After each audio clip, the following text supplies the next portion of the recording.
First, we adjust the number format of our measures.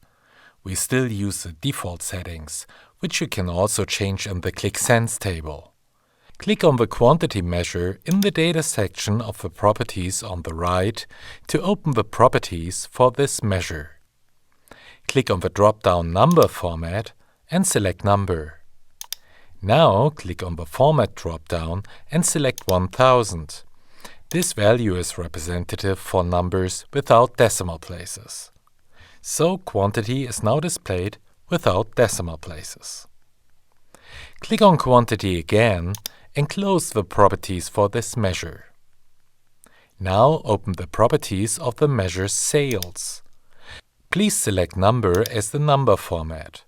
The formatting can remain unchanged since the default setting represents 2 decimal places. Close the properties for the Sales measure and open the properties for margin %. Select Number as the number format and 12.3% as the format, the percentage with 1 decimal place.